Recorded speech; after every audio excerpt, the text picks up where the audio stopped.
Hola, qué bueno que nos acompañan en este análisis. Hoy vamos a desentrañar un desafío educativo que la verdad es absolutamente fascinante. Pensemos en ese delicado equilibrio entre el cambio de emergencia hacia lo digital que vivieron las instituciones y cómo, por otro lado, evolucionan orgánicamente nuestras propias redes de aprendizaje. Vamos a revisar esto usando dos textos clave que, aunque no lo parezca a primera vista, están súper conectados. Así que vamos directo al grano para ver qué nos dicen sobre cómo enseñamos y aprendemos hoy. Para que tengamos claro el mapa de ruta de hoy, esta es nuestra agenda. 1. Veremos dos visiones distintas del aprendizaje. 2. Hablaremos de la digitalización forzada. 3. Pasaremos a los entornos personales de aprendizaje. 4. Pondremos a dialogar a los autores. Y 5. Cerraremos con las destrezas prácticas que necesitamos hoy en día. Entramos en la sección 1, la digitalización forzada, o lo que es lo mismo, la experiencia de la pandemia. El texto de Dorfman y Horensic nos lanza directo a la época del COVID-19. Ese momento que, forzó a toda la educación mundial a zambullirse lo digital sin salvavidas. No fue una transición planeada, fue literal instinto de supervivencia para los profesores universitarios. Y aquí hay que definir algo crucial, la enseñanza remota de emergencia, o ERT por sus siglas en inglés.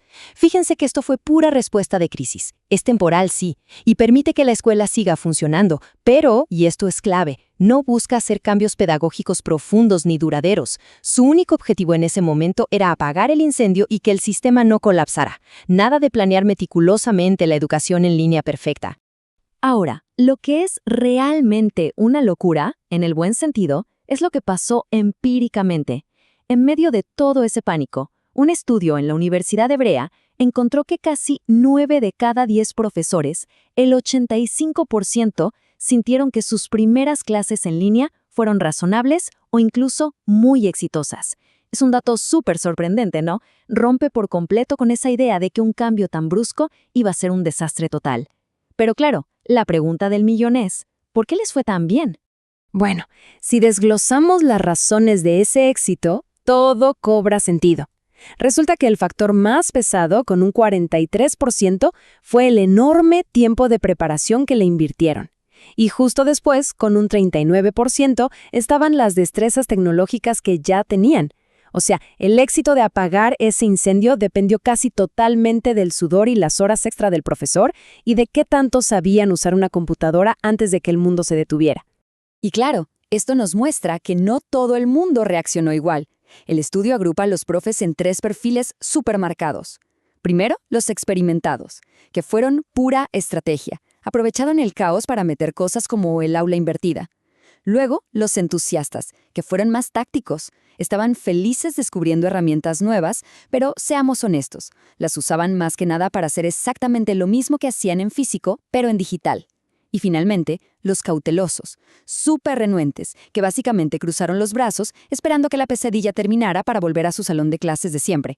Pero fíjense, más allá de cómo reaccionaron, este empujón forzado tuvo un beneficio tremendo.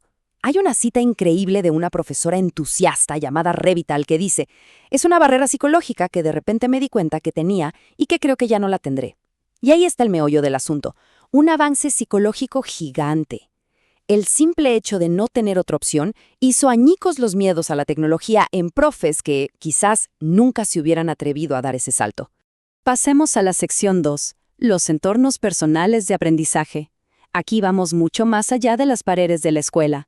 Y para esto, nos apoyamos en Adele y Castañeda, quienes nos abren los ojos hacia un aprendizaje más orgánico, más libre, ese que uno mismo dirige sin depender de una institución formal.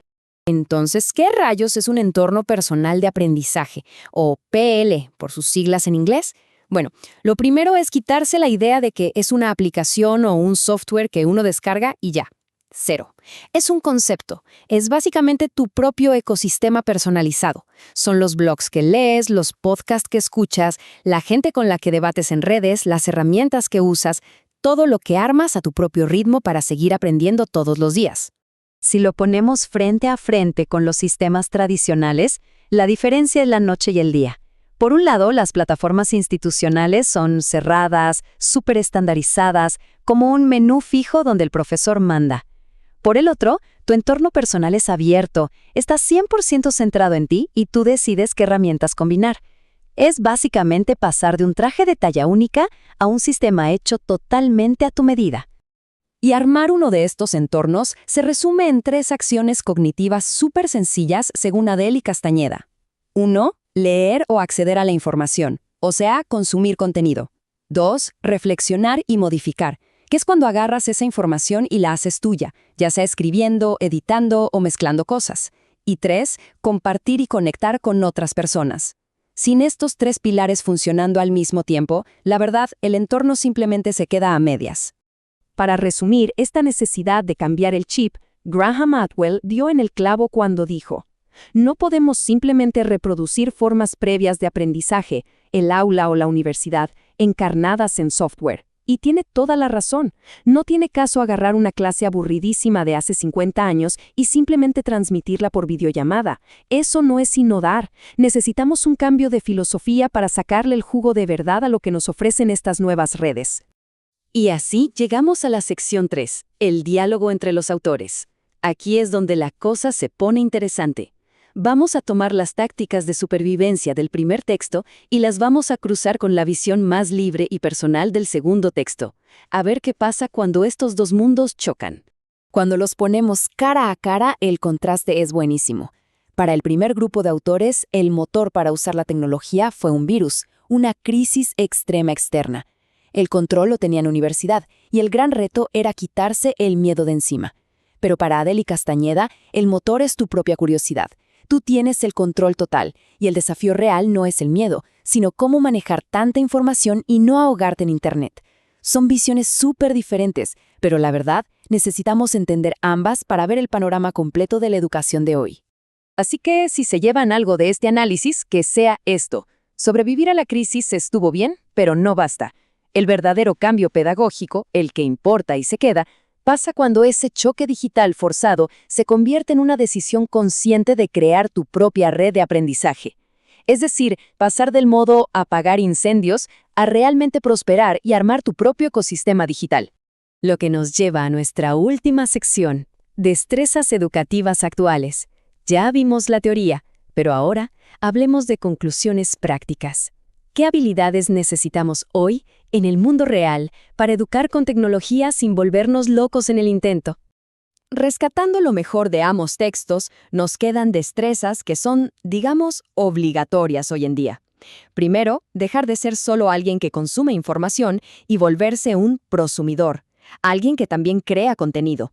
Segundo, perderle el miedo a probar herramientas nuevas, porque siempre va a haber algo nuevo. Tercero, saber cómo meter esas herramientas relajadas e informales de Internet dentro de una clase formal. Cuarto, mantener viva tu propia red de contactos y fuentes. Y la quinta, y diría que la más vital, soltar esa idea anticuada de que el profesor solo vomita información y empezar a ser un guía que ayuda al estudiante a descubrir las cosas por sí mismo. Y bueno, para dejarlos pensando un poco, sabiendo que pasamos de sobrevivir a una pandemia a la necesidad de crear redes que funcionen, y viendo cómo la inteligencia artificial avanza todos los días como una aplanadora, ¿qué herramientas, o peor aún, qué voces o perspectivas globales creen que nos están haciendo falta hoy para que nuestros entornos de aprendizaje sean realmente efectivos y no dejen a nadie fuera? Se los dejo de tarea. Es un reto enorme para quienes seguimos metidos en este mundo fascinante de la educación moderna. Hasta la próxima.